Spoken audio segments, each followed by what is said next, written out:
Welcome, everyone, to the University of Dayton Dialogues. This is the first inaugural episode of our podcast. And today we've got myself, and I'm going to be your host for today.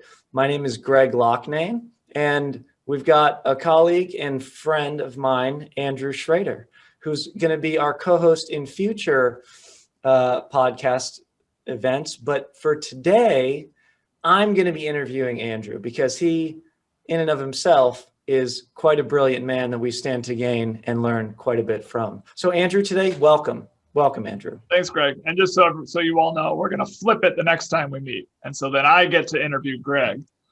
So we'll be kind of going back and forth there for a bit. So we're going to get started. Episode 1 is learning a little bit more about what Andrew has to share. Episode 2 is going to be learning a little bit more about what I have to share. So for today, we're going to focus on Andrew. And Andrew got his master's and his PhD from the Georgia Institute of Technology, Georgia Tech, for those in the know out there. And his research is really centered around solar and thermal energy systems. He's also got a passion for engineering education, and so do I. And this is sort of why we're doing this podcast. We hope to really be able to bring insightful, high technology ideas really down from those ivory towers to all of you out there. And that's really our goal here.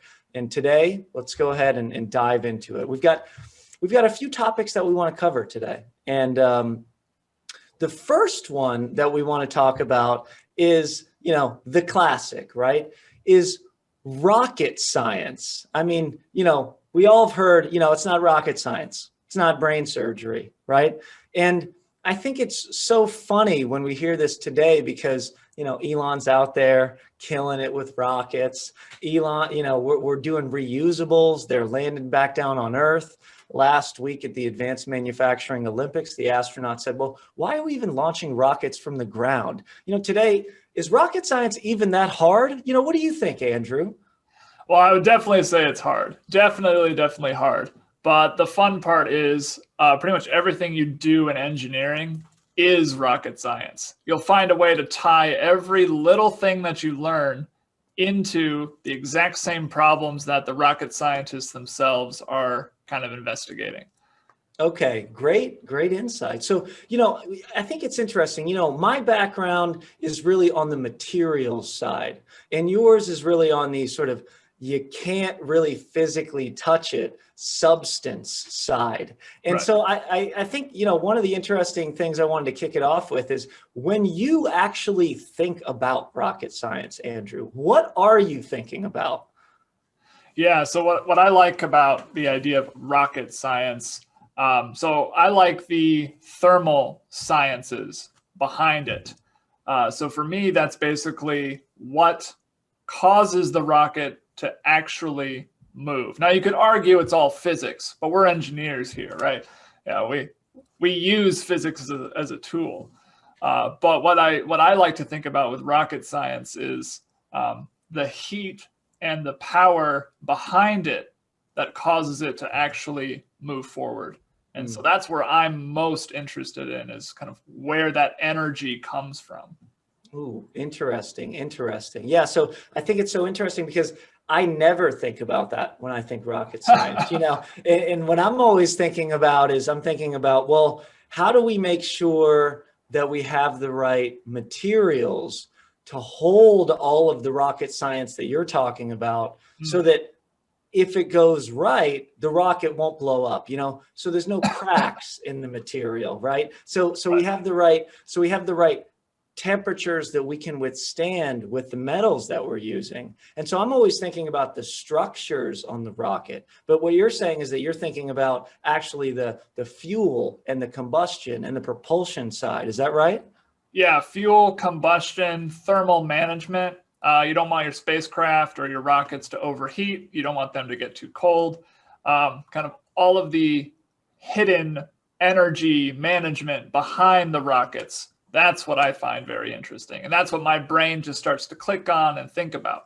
So when you think about sort of the future of like really difficult problems, right? Like, do you think we need a new thing to say now? I mean, I think brain surgery is still up there, but rocket science, doesn't it just seem easier now? I mean, I think it's easier only in that we're standing on the kind of the shoulders of the giants that came before us. You know, they were the original trailblazers. If you really think back, like to even just like your basic engineering classes, they talk about this Reynolds theorem or Navier-Stokes equations. Those people, they were the true geniuses, the true trailblazers. So we get the opportunity now to really benefit from what everyone has done before us. And so all of the NASA scientists, all of the international scientists who have been developing rocket science, pretty much since the 40s, we're learning a lot from them and benefiting from everything they've figured out. So that in a way, it is easier to get started in rocket science. But we still have a number of challenges that we're going to have to tackle. Right. And, I mean, it's crazy today. I mean, last week I saw the Space Force general. This is not a joke, people. This is real life, talking about the importance of defending space. And so, what do we need to get there? Well, definitely rockets to start. I mean, this is a crazy time. And I don't think people understand like just how many rockets are blasting off all the time. I mean, right. Do you even have a sense for this, Andrew? I mean, it's a lot, right? I mean, I'm trying to keep up with it. I don't have a great sense for, how many rockets are actually being launched.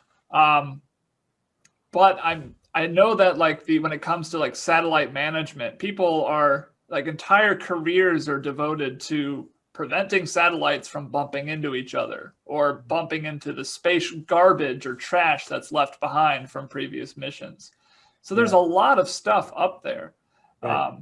More than I think we can grasp right now. Now, of course, it's spread out over a very large area, so relatively it's a lot, but there's still room to maneuver up there. Absolutely. Now, I find it so interesting. I heard a story recently, sort of the beginnings of this break between engineering and engineering technology was actually really during this rocket development stage. So what I heard is, and I don't know if this is true, maybe you can comment, but what I heard is that when rocket science still was really hard, we sort of like needed all of the mechanical engineers to work on the science. And then we had all the mechanical engineering technology people actually developing the rockets. Have you heard this story ever before? I haven't, but it does sound pretty interesting. And it makes sense that you kind of split people into different disciplines, kind of based off of maybe what their strengths are, which, I mean, you and I were both in the mechanical engineering department. We kind of have this understanding that mechanical engineers, we learn a little bit of everything. And sometimes you get kind of lost in what does a mechanical engineer actually do? But it turns out, what does a mechanical engineer not do? Like I think that's the big thing that people should ask. Yes. Via negativa, figure out what not to do.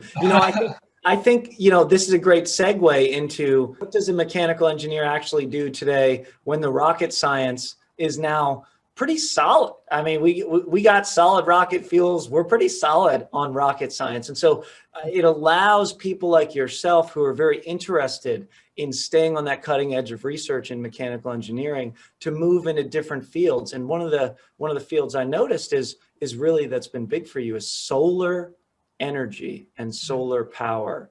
And one of the things I wanted to talk about is I think it's so important for our audience out there. When people think of solar, Andrew, like everyone thinks solar panels, right? That's it. That's what I thought first, it's like it, but then I started talking to you and I realized, oh, wow, there's this whole world of solar. And then a quick Google search, let me throw out some key words here that maybe you can try to help us walk through. Like, when we talk about solar energy, we talk about photovoltaics, right? Like, what is that? We talk about solar heating and cooling, right? We talk about concentrating solar power. And, I'm not seeing solar panels directly in any of this. Can you sort of walk us through when Andrew thinks about solar, kind of what's going through your mind, and maybe give us some insight into each of these terms here? Yeah, so kind of what goes through my mind when it comes to solar energy is, think about what the sun is itself. It's basically a big old nuclear reaction that's occurring very far away from us. But we're just benefiting from that reaction where all of that energy that's stored within basically the chemicals within the sun, they're being released as thermal energy or thermal radiation. So we are actually, and also other types of radiation too, not just thermal radiation. But effectively, we are benefiting from that nuclear reaction that's happening really far away. And it's a good thing that it's far away because, as you've seen with all the other planets between Earth and the sun, they're not doing too great. They're a bit blasted right now. Pretty darn hot on those planets.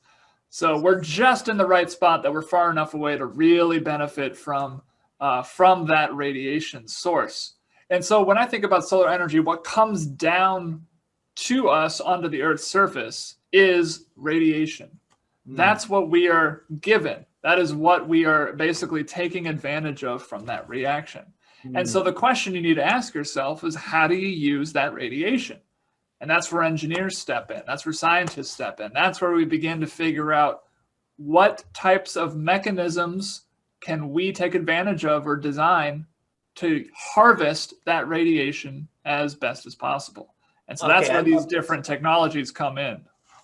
I love this, Andrew. So what you're saying is that when you think of the sun, you're thinking of a thermonuclear explosion, like maybe an infinite series of them that's then radiating down to us, and it's gifting us this solar radiation that we then as engineers have to figure out what to do with. Is that right? Right. It's effectively anything we need to do, make, build, design requires resources. And so we need to use our resources as, efficiently, effectively, and responsibly as possible. And we have an excellent resource with solar energy that we can use. And there's many ways that we can use it. I focus on a couple of ways to use it, and there are many others that I haven't even started researching yet. Oh, interesting. Okay, so maybe you can walk us through each of these terms now, like photovoltaics. How should we be thinking about this? What is this? Right, so photovoltaics are referring to materials like silicone or silicone cells that are specifically manufactured in order to use a portion of the spectrum of solar energy to excite a material and create a flow of electrons. And so effectively what you're getting is the excitation of the solar energy actually striking those PV cells, are dislodging electrons and allowing them to flow, creating current, which can be used as the electricity. That's kind of when it comes to PV and photovoltaics, that's the focus, is trying to use the solar energy, use the actual photons that are coming from the sun, and utilize those to knock electrons loose and cause a flow. Okay, so is this photovoltaics, this PV, is that what solar panels are doing? That is what solar panels are doing. They're using kind of a natural phenomena of the photovoltaic effect, where when they are exposed to this radiation, exposed to these photons from the sun, then that is actually what's dislodging electrons and causing them to flow. And so that's what they're doing, and that's what they can be used to do. Okay, so they're dislodging electrons within, is it the top layer, the glass stuff that we see, or is there some magic happening underneath? No, so there's a little magic happening underneath. So the top layer, the glass layer, that's kind of the absorbing layer. So that kind of allows solar radiation to pass through it but then it gets absorbed by a top layer material, and then those photons get passed through that silicon wafer. So that glass material, that's really just kind of a coating or protection to keep those silicon wafers, safe. Okay, so it's all about the silicon wafers. That's what it's all about. And those convert then the photons to electrons. And then that allows us to store that energy in some other form, like a battery or in some other energy storage device. Is that right? Yeah, so it excites the material and dislodges electrons from the material itself. And then if you have, kind of a circuit set up, that dislodged electrons, those can flow, and then they return back into the material. And so it's that flow of electrons that creates our electricity that we can use. Okay, very, very cool. Okay, so then moving from photovoltaics to solar heating and cooling, I mean, what is this even talking about? Solar heating and cooling? I can't even understand. Is this like when we go to the beach and we're out in the sun? I mean, what's solar cooling? What is that? Yeah, so solar heating and solar cooling, you're effectively trying to use solar resources to do a couple of different things. So an example of solar heating are solar water heaters. Those are probably some of the most common technologies that you'd see. And so what you find with solar water heaters is, so in addition to this radiation that's coming from the sun, in addition to the photons that are hitting different surfaces, you have thermal radiation itself, which everything around us is emitting thermal radiation. This water bottle right here, it's emitting radiation out based on its temperature. Any object that has a temperature greater than 0 Kelvin is emitting radiation out into the atmosphere everywhere. So what we find is that the sun since it's emitting so much radiation because it's at such a high temperature, 5,800 Kelvin, when compared to room temperatures around 300 Kelvin. What you're effectively seeing is you have very energized high temperature thermal radiation that is coming and hitting our Earth. And so with solar water heaters, what they do is they just absorb this radiation. And because they're absorbing it, they're bringing in all this energy, which causes them to heat up. And so what you're trying to do is heat up a material to then heat up the water that's within the tank. So you're not trying to dislodge anything. You don't have this special silicon wafer for this solar heating. You're basically just, kind of as you said, a day on the beach, putting things out in the sun to absorb as much of that radiation as possible to get a good tan. I see. Okay. So, but when I'm out on the beach, my skin has never started. Well, I don't know exactly what a sunburn is, I suppose, but it's not started to melt off, right? It's not started. Right. How hot can we actually get in these solar heaters? So solar heaters, it kind of depends on their construction, but most of them are kind of intended just to warm up water. Some of them are used, for heating pools. Some of them are used to kind of reduce the amount of natural gas that you need to burn for your water heaters. Okay. So I'd say, around, maybe 100 C. They can get a little bit higher. Okay. They're not really intended for boiling water. It's more just for heating it up and getting something. Hot enough to take a shower. I mean, we're usually okay, very interesting. All right. And just for our viewers out there that maybe don't know so much about Kelvin, I mean, this idea of 0 Kelvin, I mean, how hot is that? How cold is that exactly? Sure. So when I say Kelvin, and what I'm using is something called an absolute temperature scale. Basically a temperature scale that ranges from 0, where there is no energy, no internal energy in this material due to its temperature, to infinity, which could be an infinite amount of energy, thermal energy due to this material's temperature. So 0 Kelvin is as cold as you can ever possibly get. You cannot get colder than 0 Kelvin. That's the absolute coldest that you can ever get. Okay. Okay. So what you're saying is that if you're not the absolute coldest that you could ever get, then you're going to be actually emitting thermal radiation, just like the sun and those explosions coming Right. down. And okay. Wow. All right. So then I think this feeds well into this third idea of how do we actually take the solar that we're getting and how do we concentrate that solar into this concentrated solar power idea? I mean, what is this? Is this sort of to take the heating effect to the next level so we can actually boil things, so we can create more heat than we were able to with maybe, the solar panels or the solar heating and cooling? Yeah, so effectively what we've seen, what you noticed when you were talking about going out into the sun was that at most what you're going to experience is probably a pretty bad sunburn. I mean, I am pretty pale. I burn pretty easily. Yeah, so it's a problem for me. But when you think about the amount of energy that has struck your body, it's not enough energy to power a city. It's a small amount of energy that hits you. And the reason for this is that, yes, there's a lot of solar energy available, but it's extremely dilute, which means that solar resources are very kind of, spread over a large area.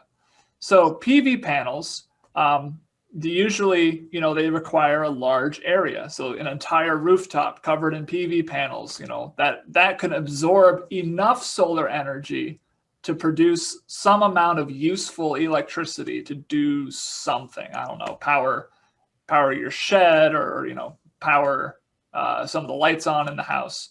Yeah. But with concentrated solar, effectively what it does is it purposefully takes this extremely dilute resource, collects it over a large area, and then concentrates it to a small area, kind of purposely trying to take something dilute and make it very, very concentrated. And so what happens is, you can imagine all of that energy. Let's say you went to the beach, okay? You're laying out on the beach. Think about all of the entire area of that beach. If you were to collect all of that solar energy along the entire beach and focus it and hit it right on your body, you would tan instantly and burn definitely. So it depends, I guess, on what kind of color you're going for, I guess. Yeah. I guess it does. Yes. Okay. So I'm sort of imagining the biggest solar panel in the world, right? When you say concentrating solar, but that's wrong, isn't it? Like, right. What should I be imagining? So effectively what you should imagine is, the easiest way to think about this is a magnifying glass. A magnifying glass, if you were to, now, for those of you at home, don't do this without a supervision of an adult. But if you were to put it out in the sun and try to focus that beam of light onto some leaves to start a fire or something, you're basically taking that large amount of solar energy that struck that large area of the magnifying glass, and you're focusing it to a small area. So you're harvesting a lot of energy from a very large area and pushing all that energy into a small area. Okay. So a magnifying glass is a way to concentrate solar energy. But for more industrial concentrated solar, we use something called solar concentrators, which are large mirrors. So a lot of them, basically, you can cover a large area with a ton of mirrors to collect the solar radiation and then reflect it back to where you want it to go. So another way to think about this is, if you've ever seen it, I encourage you to look it up. Look up heliostat fields or solar power towers. But effectively, you have fields of mirrors that are taking all of this solar energy and reflecting it to one point, effectively harvesting the solar energy and delivering it to something, to some location of interest. Okay, so now I think this connects very well to, and I'm going to stop calling them solar panels now. I'm gonna call them PV panels now. Yeah. So this reminds me of these solar arrays, this sort of circular solar everywhere that's sort of pointing up to this sort of interesting, weird tower in the middle that I think we've all seen pictures of. Can you talk a little bit about sort of like, so there's one way to do it would be the magnifying glass mirror lens thing, huge magnifying glass. And then the other way to do it would be these panels. Like when you concentrate it all to a point, I mean, what's at that point to collect this stuff? Yeah. So that's where you got to find something to catch all this radiation, right? Right. It's like you've done all this work to concentrate it. What do you do with it? How do you bottle it effectively? Right. And so the way that we bottle the radiation is we create receivers. So receivers are specially designed systems that are their whole purpose is to absorb that radiation. Absorb as much of it as you can into this receiver system. So the receiver could be like a cylinder where the outside surface of that cylinder is coated with a highly absorptive material or a very porous absorptive material. Another example could be like a cavity. So effectively, this coffee mug is a cavity, right? So you would basically be bottling up all the solar radiation that falls into here and then trying to absorb it within this cavity. And so what you do with that is once you absorb this radiation, you heat up the absorbing surface. And so if you can imagine, you're just pumping energy into this object, it's going to get really hot. Right. And so you can get up to temperatures up to 400 degrees C to over 1,000 degrees C. And that high temperature resource is very useful. You can do all sorts of things with it. Imagine anything, any power plant, any factory, a lot of them require some sort of high temperature operation to do something.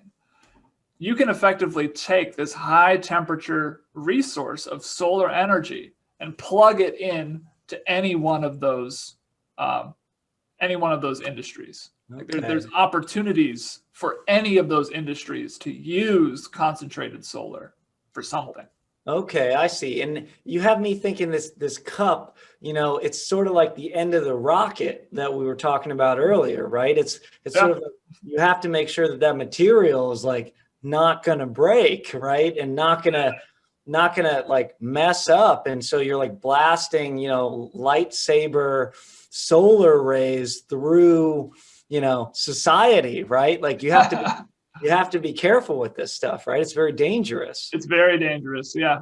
It's you got a ton of energy at one small point. A lot of things can happen there. Yeah. Okay. So, and I think this dovetails well into, no pun intended, into this idea of, there's a lot of talk about these solar arrays and all of the birds getting zapped by these, laser light beams, these photon light beams of solar radiation. I mean, is this a thing? Are there that many birds like flying in to these like 1,000-degree rocket nozzles? Like what's happening here exactly, Andrew? Yeah, so it's definitely a thing. So it definitely happens. The reason that it happens is there's been a couple of studies done by Doctors Ho and Yellowhair at Sandia National Labs. And kind of what they've been looking at is kind of how can we minimize these problems? And so effectively what happens is when you're trying to turn your system on, the sun has come up, you're trying to get things set, you're trying to get all the mirrors in place. You aim all of the mirrors kind of off of your target, because you don't want to accidentally screw up and, hurt damage your target or damage the receiver. So you kind of bring it all online, but you're a little bit off to the side of your focal point. And so what happens is you basically have this highly focused, highly concentrated solar resource in the middle of the air. And that can be dangerous because air doesn't really absorb much of that thermal radiation, right? It just passes right through it. So air is not a participating medium. Air does not absorb a big quantity of that solar resource. So effectively what you have is a concentrated ball of radiation that's just sitting there waiting for something to cross its path that can absorb that radiation. And unfortunately, for some cases, that's birds. The bird is a radiatively participating medium. I mean, just like you and I, we get sunburns because our skin, our body's absorbing that resource. The air isn't absorbing it, but our bodies really are. And so that's what happens in those situations is the bird gets too close to that focal point. It can't tell that it's there because it doesn't feel that radiation until you get too close and it absorbs too much radiation. Okay. And sometimes it doesn't even take much to cause, damage to a bird. And that was a study that was done by doctors Ho and Yellowhair from Sandia National Labs. Was they were trying to figure out kind of how much radiation can birds handle before they begin to, their wings began to be singed. Because the moment that the bird's wings get singed, its fluid dynamics, its aerodynamics are completely off. And so while the bird may have been able to recover from that sudden blast of radiation, the feathers can't. And so if the bird can't fly, then it's problematic. Okay, so I'm imagining sort of either solar arrays pointing up towards this tower in the middle, or like a inverted mirror pointing up towards this tower in the middle. But right.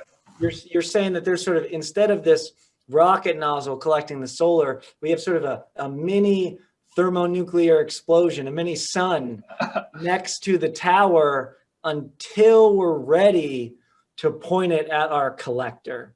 And that is where the very, I would say, the more violent and gruesome damage can happen. Yeah. Now, that's only how come the birds can't see? Well, why can't the birds see the sun? I mean, isn't it right there? I mean, can't they see it just like we can see the sun every day? So I mean, when you see pictures of this, you feel like you can see it, but even if the bird, so I don't know for certain if the bird can see it or not, but it's more that they can't feel it. They can't feel it until they get too close. If you stood in front of your oven is very, very hot and is radiating a lot of energy at you. As you're walking towards it, your body starts to absorb that radiation. You can feel that. And so hey, step away, don't go there. But when you have all this concentrated radiation in the air isn't really heating up. The air isn't absorbing any of that radiation. So it's not sending radiation back out to the bird to feel. That radiation is just going off up into the sky until they're ready to bring it onto the tower. Okay. So there's sort of like no warning signal for the bird, and maybe they could see it, and maybe they can't. We're not really sure about bird perception enough to say. Right.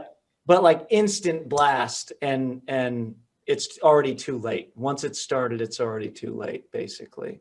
Yeah, and so some of the studies that have been done have been looking at different bird trajectories over these concentrating solar facilities to figure out, are there ways to prevent these very highly concentrated regions in the air when you're turning your system on? to try to minimize this type of, in many ways, it's kind of a very violent, very gruesome event. Yeah. But the majority of bird deaths are still due to kind of with anything that people build, birds running into things. So the majority of the deaths for birds with these solar facilities is still due to the fact that they run into structures that are out in the desert. I see. So yeah, so it's still, while the idea of the of the concentrated radiation really kind of burning these birds is what everyone goes to with that idea. Sure. That part of it is still small compared to some of the other ways that birds interact with these facilities. I see. Okay, so this is one of the main complaints that I've heard with solar is these birds. I mean, when you think about these technologies, what are the biggest issues that you see that we need to sort of overcome and solve in order to create these mini suns on Earth and not damage things like, that are around? I mean, anything, not just the birds, but anything. Like, we don't want to start forest fires either, right? I mean, right. How do we make sure, like, what do you see as the biggest hurdles to overcome to actually commercialize a lot of these things at scale? So honestly, it's not so much the environmental impact of these facilities that's holding the technology from being, as commercialized as, let's say, PV panels. Right. It's the cost of these systems. They're very big, large infrastructure systems. And it's also the fact that you have this large infrastructure that, when solar energy is only available during the day. So you need to build technologies and build these systems such that they can still operate at night. Right. And so that may seem confusing. It's like, how do you use solar energy when there is no solar energy? And the way to get around that is to effectively harvest more solar energy during the day than you need for those daylight hours. So absorb it, and store it as heat or some other form, so that you can kind of make it through the night and still have a lot of high temperature heat that you can use throughout the day. So this is an interesting point. I think this is a perfect segue into the idea of, well, what is the best way to store this solar? If it's from PV panels, if it's from solar heating, if it's from concentrated solar. I mean, how are we actually getting this into the grid for these large installations that we can't just put in the middle of a city? I mean, we can't put these just right in people's backyard. I mean, these things are kind of remote, right? They're kind of distributed throughout, relatively uninhabited land. I mean, what is the best way to actually solve this solar energy storage problem? So, that's the key question, is what is the best way? And that's what I'm trying to find out. That's what we, as a lot of researchers in this field, that's what we are going for. That's what we are looking into. Okay. How do we store solar energy, and what is the best way to do it? So with PV panels, it's easier to kind of think about that, right? You create the electricity, you could store it in a battery. But do you have a battery for heat? In a way, we kind of do. We actually kind of create, in a way, you can call them thermal batteries, where you basically are just heating something up using that concentrated radiation. And then you keep it hot by putting it in a big insulated tank. So if you heat something up a lot during the day and keep it well insulated, you'd be able to keep it hot throughout the night. So that's kind of what you can do for storage. Now, that's just thermal energy storage, but there's also a ton of other storages. So you can do thermal energy storage, you could do chemical storage, where you're using the high temperatures from the concentrated solar facility to cause some sort of chemical reaction, basically storing solar energy within the chemical bonds of a material. You then, once you've created that material, can potentially pull that energy back out by promoting the opposite reaction, pulling that heat back out of the chemical bond, from the chemical bonds. Okay. So that's another way that you can go ahead and store energy, and that's called solar thermochemical energy storage. Okay. So we've got this idea of converting the solar directly into electrons with the PV panels. We've got this idea of using solar to sort of heat up some sort of fluid or solid, like the coffee in your thermos in the morning, and you can keep it hot through the night. And then we've got this third idea of actually using exploiting the chemical reactions in specific materials, which is similar to the PV sort of excitation, right? It's very similar in nature, isn't it? In many ways, yeah. And there's actually I'm glad you brought that up, because there's actually a very novel material that is out there being investigated both for photovoltaics as well as for solar thermal. And the material is called Perovskites. So Perovskites are a very, very unique material in that they have a very unique chemical structure, or I should say, atomic structure. And so they're actually a form of mixed ionic electronic conductors, or MIECs, meaning that these materials can conduct electrons very well, which is great for PV applications or photovoltaic applications. Right. But they're also an ionic conductor, which means that they can conduct different anions or cations, like, for example, oxygen. So what I look at for some of these materials is their ability to transport ions like oxygen.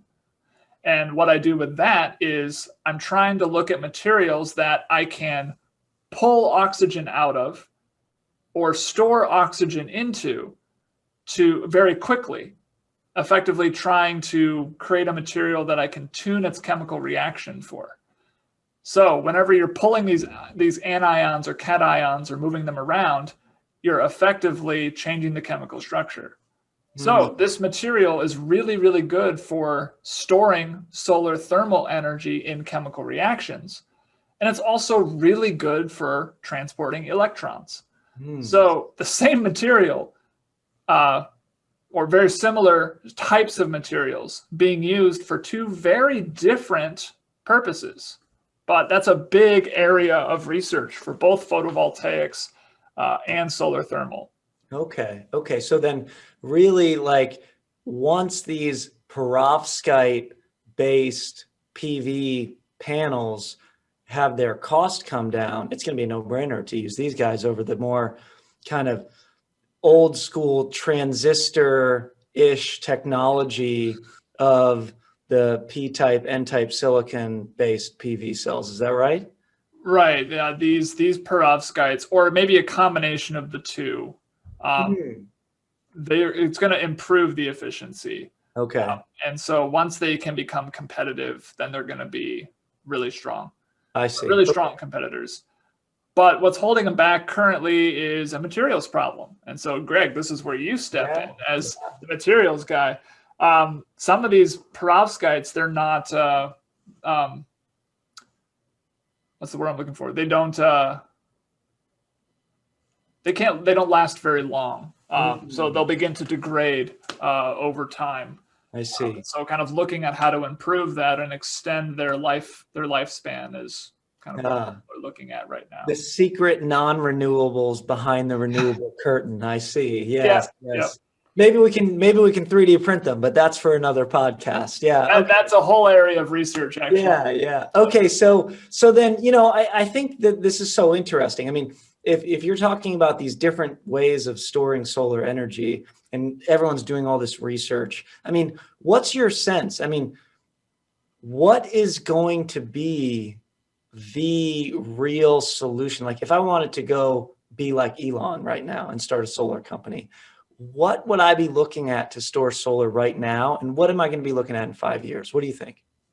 Yeah, so actually that's a big push by the Department of Energy right now, is that question. There's actually a big investigation happening at the Department of Energy for the Gen 3 concentrated solar initiative, where effectively they're trying to figure out what is that pathway. And so there's a bunch of different pathways. One way is to use particle heating receivers. Particles. Actually, I have some particles right here. Excellent. Particles. Big bucket of particles. But like the best way I can describe them are sand-like particles or silica or alumina-based particles. And they're effectively, imagine sand, right? You kind of flow it between your fingers, kind of flows like a liquid sometimes. You stack it on top and you can put stuff on it. You know, it kind of acts like a solid sometimes. Yeah. So it has this kind of interesting behavior where under certain conditions, sand or particles can move like fluids. So you can actually use them and pump them and move them like a fluid. And so you can then store solar energy by absorbing them with this fluid, as opposed to absorbing the energy with some other fluid, like a molten salt or something like that. So that's one big area of research is, can we store it in these particles? And then my research in graduate school was, can we store it in chemically reactive particles? Then there's another kind of focus, and that's looking at molten salts. So that's kind of the current state of the art, is looking at molten salts. Okay. To continue the kind of with that research and storing solar energy with molten salts. And so then there's one more. I'm blanking on it. Okay, so just to be clear on this for our audience here, when you say molten salts, are you talking salt lava? Is that what you're talking about? It looks like lava. Yep. Okay. Wow. Yep. Okay, so it's either salt lava or special sand beads that we can actually pump through our systems. And I love this sort of intersection of substance and material. We're sort of halfway between liquid and solid, and we sort of get everything all at once. I mean, I think this is a really interesting overlap for both you and I. I consider myself more of a solids guy. I consider you more of a fluids guy, but you're saying this is sort of smash somewhere in between. Yeah, particles are very interesting, just in the way that they behave. Okay. Because they have characteristics of all three states of matter, of a solid, liquid, and gas. And so it just depends on how they're being moved and how they're being treated. That'll determine their behavior. And so that'll vastly change how you can handle them. And then inert gases like supercritical CO2 to store solar energy, or air, compressed air. So finding a way to heat up the air using the concentrated solar energy and pumping that air as a fluid. I see. Okay. Or some other gas, inert gas. The gases, right. Just like the birds running into the air, right? Like the birds. And here's the whole thing. Here's the technological solution behind that. You don't absorb the radiation in the air. You absorb it in something else and then run the air over it. Then pull the heat back out. I see. Okay. But, I think if we could kind of start stepping back out and providing a little more context to the grand scale of solar. What are these people talking about when they say solar can't solve the problem? I mean, do you believe that too? Do you believe it's only a very tiny part of the solution? Or should everyone have solar panels one day? I mean, I think solar is only going to be a small part, or not even a small part, but it will be a part of the energy landscape. And so we're going to continue to need to use natural gas, oil.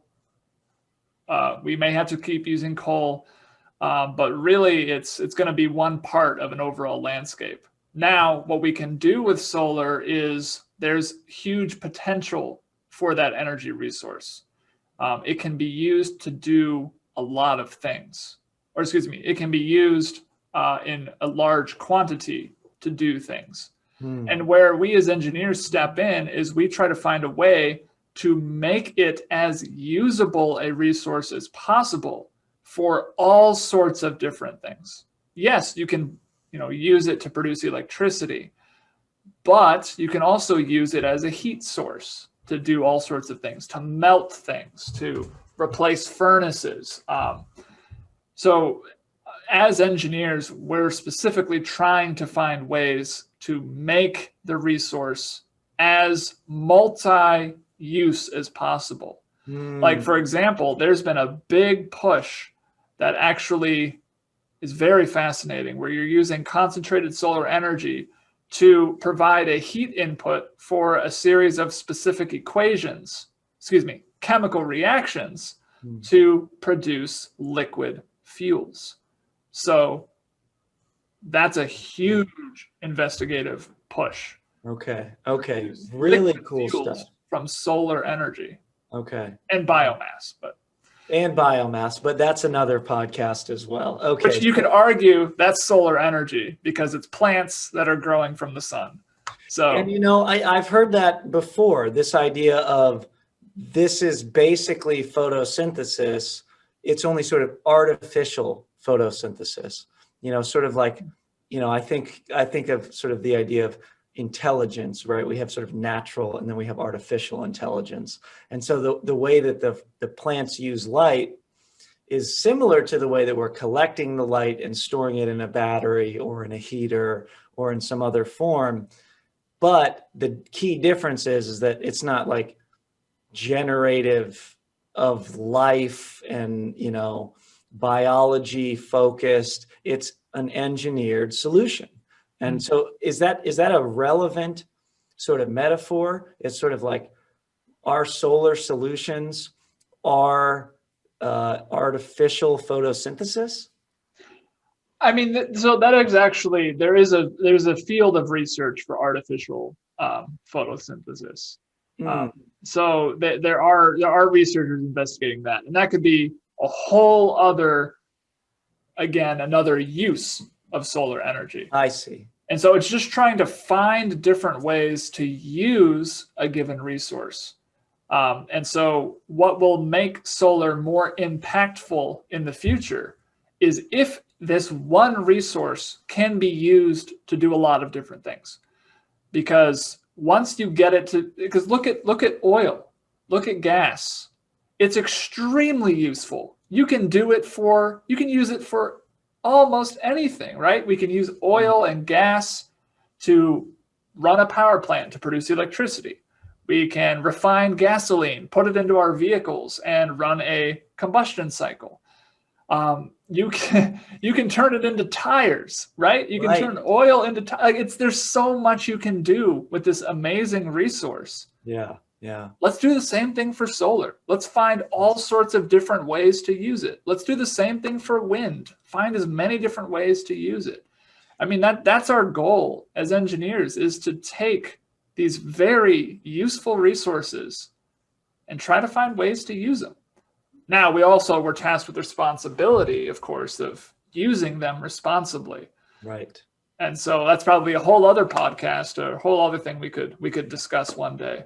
Sure. So I love this point of we need more solar, we need more innovation, we need more entrepreneurship. You're talking to me, Andrew, and the Dialogues first podcast would not be complete without the question of where do we need more innovation and more entrepreneurship in solar? Where can the students who are dying to change the world, where should they focus their attention in order to make an impact in this critical, super important, clean and renewable area? Yeah, so you ready to pick up what I'm about to lay down here? Yes. There is no one good place, one avenue. I know, I'm sure you're going to love that answer. No, I have no idea. I don't know where the best way forward is, but I know that the best way because it's also different for every person.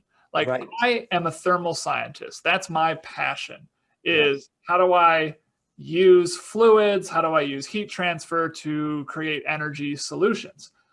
So for me, that was the way I should do it. And so that's what I started to look into. You, on the other hand, are very interested in materials, and you have this whole amazing like coding background and machine learning stuff that's way over my head. All of these solutions that we're coming up with as engineers can all be directed towards these questions. But it depends on what resonates with each of us as a scientist, as an engineer, of what do we like. I love thermal sciences, so I'm going to direct that thermal sciences at this question. You love materials and machine learning, additive manufacturing, entrepreneurship. Right. That's where you direct that energy and that focus towards answering whatever questions you want to answer.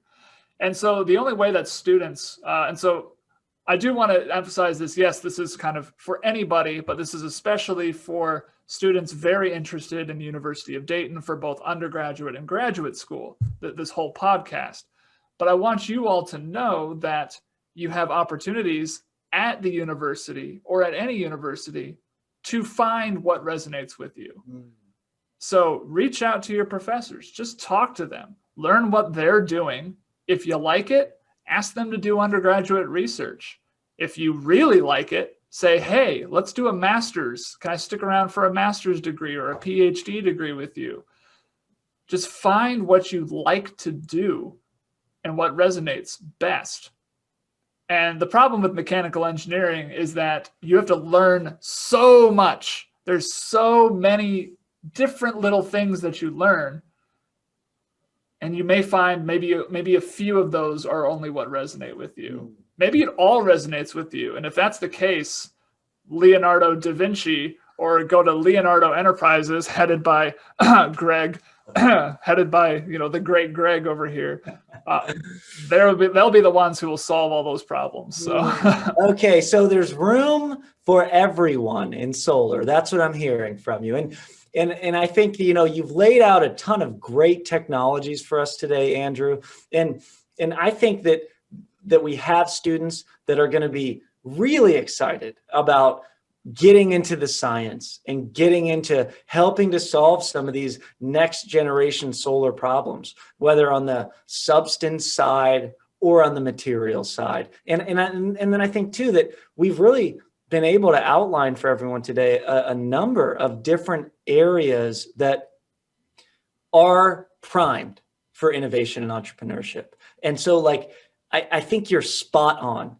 If you find the problem that resonates with you out there, students, if you can find that problem and it has something to do with solar, you have brilliant scientists like Andrew here who are more than willing, absolutely thrilled to help you figure out how to transition that technology out of the research lab and into the world so we can change it and make it better for everyone. And that's exactly what we're hoping that this podcast allows you to think more about. And we're excited to help you get there. So thanks for joining us for this first podcast. Thank you, Andrew. You've been an incredible guest today. My future co-host, I look forward to many more podcasts with you. And I look very much forward to the second episode where my friends Andrew will be interviewing me and we'll be learning a bit more about some of these things that he mentioned today. That's one you're definitely going to want to tune into. It's going to be pretty interesting, because I'm excited to learn as well, much more about what Greg is investigating and all of the work he's done. Perfect. So for now, sending you off. Good luck, everyone. Good luck, everyone.